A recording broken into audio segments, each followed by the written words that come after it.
This Facebook Live is about organizing a workshop for dummies. So we're talking about the absolute basics of organizing your own workshop. And if you think it's a lot of work, I'm bad at organizing, or I already get nervous thinking about it, then this is for you. And my name is Laura. I teach improv teachers and I teach people how to become improv teachers. And I want to make it easier and make it less frightening for you to even think about organizing your own workshop. Now, I will talk a lot about improv, but I think organizing a workshop and the tips I'm going to give you will go for any type of workshop. What we're gonna talk about is the why, the where, the when, the who, the what, and the how much.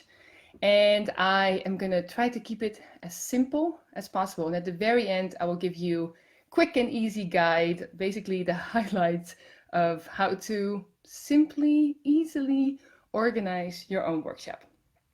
All right, we're gonna start with the why, because I think it starts there. Now, this is something you hear a lot also in self-help books and stuff. Know your why. But when it comes to organizing a workshop, it's actually also true. Because if you know why you want to organize a workshop, all the other decisions follow from there. So what is your reason that you want to organize a workshop? And I want you to pick one, your most important why. Why do you want to organize this workshop? Is it to get your name out there? Is it to try out a new topic? Is it to gather testimonials because you have a big application for a fund coming? Is it to make money because you're broke? Any of those reasons is valid as long as you know what is your most important why. And then the next points I'm going to mention, depending on your why, you might do them in a different order. I'm just going to go through like in an order that I often do things, but it's definitely not the only way. Because if your why, for instance, is to make money, then you may want to start at the who or at the how much. All right, so I often start after knowing the why. I often start at where. So what is the place I want to organize it in? This can be offline and it can be online. I'll first talk about offline. So when I organize a workshop, I often will try to call up the spaces that I know to find out when is this space that I would like to organize a workshop in available. Because that limits for me the when, and it limits for me also often, it determines a little bit more the price. So that is why I often will start with the places. I think if you don't have a lot of experience in organizing workshops, I would very much recommend that you get to know your area a little bit, know which spaces are there. So, do an easy Google search, find out how big the spaces are, where in the city or the area they are. See if you can get to know how the inside looks, what the price is. And sometimes you need to send an email for that. But develop a little bit that you know what is around, so that when later you want to organize something, they sort of like pop in your brain already. I also really like going to the space and just having a look, even if I don't organize a workshop just yet, but then at least I know what my choices are. So even if you have no plans yet for organizing a workshop, start doing that. Make a folder in your bookmarks and find a few spaces around you so that they start in your head. Like three is pretty nice already to have. And then I think for spaces, it is super important to know their cancellation policy. Why? Because organizing a workshop is like a mini entrepreneurial move, right? You're being a little bit entrepreneurial, and for that, it is good if you are able to take a risk without, breaking the bank. So I really prefer working with places that have a flexible cancellation policy, which you can just ask them. Like if you Google them, you can just send them an email and ask them about their cancellation policy. For instance, having a space that you can cancel a week in advance is for me pretty great, because then I can just plan something, and if a week beforehand I don't have enough people yet for that workshop, I can cancel it and I can just try something else. So know the cancellation policy, and my personal preference is to, even if that place is a little more expensive, having a flexible cancellation policy will allow you to trial and error. And I will come back to that a lot, the trial and error part. Then about the offline, sorry, I did offline, now online. When you talk about the online part, there also you have to make a choice about where. So to give an example, I am launching a course for improv teachers, which is going to be an online course. And for that reason, I am also organizing online workshops sort of as a lead up to it. And I would like these people that hopefully will buy my course to have a feeling that they're in good hands with me and that I know what I'm talking about. And for that reason, I choose to work with Zoom. Is it the perfect ideal program? I'm not sure about that, but it's definitely the program I know the best. So to be able to give this this feeling, this quality of like, hey, I'm a professional, I know what I'm doing, I choose the program I feel the most comfortable with. Even if, and I already know, I've heard this, that some people work for companies that forbid them to use Zoom. And I'm willing to sort of lose those people, because for me it is very important that I use something that I think will reflect well. Those are just some reasons to pick a particular place or a particular where. All right, we had why, we had where. I want to now talk about when. When are you gonna plan your workshop? Which day, which time? For me, I will often, because I will have started with the location, that will have already limited my possibilities. So, and I like that because my calendar is pretty open. So that means that I can adapt to whenever the place is available. But you know, you want to consider what goes well for you. So you might want to have, if your why is I want to do something fun on a Saturday afternoon, like for instance teach my workshops, then you know it should be on a Saturday afternoon. But you might also want to consider, no, not might, you also need to consider when is your potential participants available. I would love to teach on Thursday mornings, but somehow it's very difficult to find people that want to take workshops on Thursday mornings, because it's, when it comes to improv, a lot of people will do it in the evening and the weekend. So do you know what your potential students, what is their, how does their schedule look like? And what would fit for the location and what would fit for you? And sort of where those three come together, this is when you want to plan your workshop. This again is a trial and error game. So feel free to experiment. That is also why this cancellation policy that I talked about before comes very much in handy, because this is how you can like try to find out like, wait a minute, I thought Sunday morning would be a bad time because I know there's already an improv school in my city who does drop-in workshops then, but as it turns out, there's so many people for whom Sunday morning is great. Actually doing it at the same time totally works as well. All right, who? We already talked a little bit about it. Your potential participants. I think it's important to realize that if you try to speak to everyone, you speak to no one. And this is sometimes difficult because we feel like we exclude, like if I say my workshop is only for, I know, beginners, will I exclude the advanced? Or if I say this workshop is for people who want to get better at storytelling, will I exclude those who want to do character work? Don't be afraid to pick a ideal potential participant, because there will be other people who will still sign up. But at least your communication and the way you think, like make decisions on the when and the how, will be very much pointed towards this perfect potential participant. So yeah, know who you're aiming for and communicate that as clearly as possible.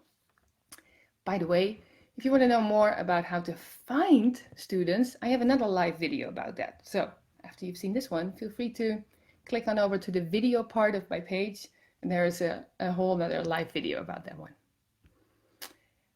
We're almost at the last ones. We're at the what, the topic. Now, it might be that you have started here, that after your why, you decided, I want to try out this workshop. This is my why I want to organize this workshop. And then you go to topic first.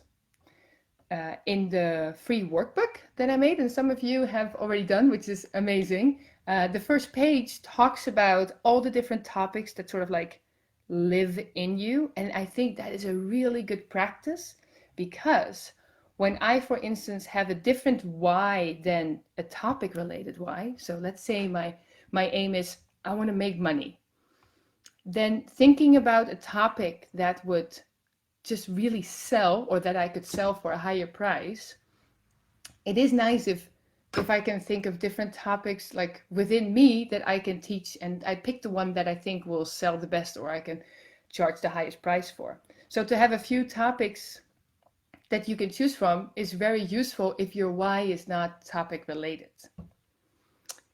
Let me just check my notes, see if I said everything I wanted to say. Yes. And then last but definitely not least, because this is where a lot of people that want to organize things sort of like get stuck, and that is the how much. What should I charge? I could probably just talk a whole day about that topic, so I'm going to try to phrase it in the simplest way possible. What price fits with your why? And I know I keep coming back to this why, but otherwise you have all the options in the world. And if you bring it down to which price point fits with what I am trying to do and what my reason is for this workshop, it makes it easier to set a price. So if you, for instance, if your why is, I want to try a new topic and I want to feel safe to fail, pick a low price. I want to make money, pick a higher price, or pick a price that a lot of people will come to. You want to keep it accessible for everyone, pick a lower price. You want to attract corporate clients, pick a higher price. So all of those reasons can make you decide one way or the other, and you can definitely have €100 workshop on a Monday and a €10 workshop on the next Saturday. You are totally allowed to choose different prices for different things that you do, for different people you want to attract. In some cases, you can make it even easier for yourself by simply not charging. Now, I am the first person to tell you to charge money. However, not charging will save you a headache. It could build up your confidence. There are all these reasons why you want to make it, why not charging could be the way to go, especially if setting the price is keeping you stuck from actually organizing it. So if you're discovering that in yourself, just ditch it, offer the workshop for free, ask someone to give their living room to organize it. Like, see if you can not make this an impossible obstacle, the pricing thing. Another thing that might be good to know is that not charging for it, there's a belief that will attract more people. And that is not per se the case. Like, actually this Saturday, I am teaching a donation-based workshop, which is basically for free, and donation is possible. It's for Dutch speakers. And it is not selling as well as my paid workshops. It doesn't have to per se have to do with each other. Now, there are other arguments for setting prices, and I know you're probably now thinking of them. So you might be thinking like, well, part of setting a price is like, how good am I really? Like, I'm pretty awesome in this topic, or I'm not sure if I am experienced enough. It could be, what is the competition charging? Like, I cannot ask to double the price of the competition, or they have tried a 25 euro price point and that didn't sell, so I could never charge that. And also, every time I talk to my friends, they tell me that any half-day workshop that's over 50 euros, it's a disgrace. And all of those are fair points to consider when you set a price, but I will say that they are less important than your why. So what your friend tells you, what this one student maybe complained about, how confident you feel about a topic, all of that is less important than what are you trying to do with this workshop. And the price should be mainly based on that. And maybe a little bit about competition and maybe a little bit about your confidence, but mainly about the why. And then I would like you to stick to it. So don't discount, just make sure you have a flexible cancellation policy. I keep coming back to that, I know that. But this flexible cancellation policy was the reason why when I started my own theater school, this is a long time ago, it was like 13 years ago when I started my own theater school, I could put 17 courses on a small little flyer because I knew that I could cancel the space and the teacher for every single one of them. So it made it possible for me to try things out. The same with setting a price. Try a price, stick to it. If needed, cancel the workshop, try again next week. And this is basically what I'm maybe trying to do with telling you about the what's the For Dummies approach. And the For Dummies approach is be willing to cancel. Even better, you probably will have to cancel many of your first workshops. And it's the only way you can discover what works, because I cannot tell you in like what a good price point is for when you live in Mumbai in India, or what type of people it will attract if you pick the topic of, I know, Tarantino style improv when you live in New Zealand. Like, that is very dependent on where you are, what money people have, what they find important in their lives, who you are as a teacher, what is your image, what are you good at, like a million things. And therefore, the only way to find out what works in terms of organizing a workshop, in considering all the factors that are unique to you, is for you to try it out. So I hope you will organize something, and I hope you get to cancel a few, because it will give you so much information. I canceled so many workshops in my life, and it taught me a lot of things. One of them was, even if I lower the price, it will not per se attract more people, which was a very good lesson for me to learn. I also learned about which spaces basically made people think, oh, it's too far to cycle, because I organize a lot in Amsterdam. Like all of that. So feel free to organize online, offline, and feel very okay with canceling. I'm going to end with summarizing the things that I just talked about. So the easy guide to organizing a workshop is 1, think of your why. If you know why and pick one. I know it's hard. Just pick, why are you organizing this workshop? 2, book an easy to cancel space. That's it. 3, set a date and time that fits you, the space, and your participants. And with your participants, you have to take a bit of a guess. I know that. But again, trial and error, trial and error. 4, decide who you give it for, and base that again on your why. I'm naming them now in numbers, but probably you could do them in every order. You know that, right? 5, find a topic. Again, base it on your why. If you have difficulty finding a topic, again, first page of the workbook, they're super easy. I know many of you have downloaded the workbook and maybe not even gotten around to do it. Just do the first page. Just finish the sentences. It's easy. You'll get so much inspiration for topics. And last but not least, set a price, keep it simple, and then stick to it. All right, I will share the easy guide in the comments right after I'm done with this live video, so find it in the comments. And yeah, just remember to try things out.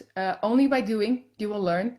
And when you organize something, feel free to tell me about it or ask me questions about it.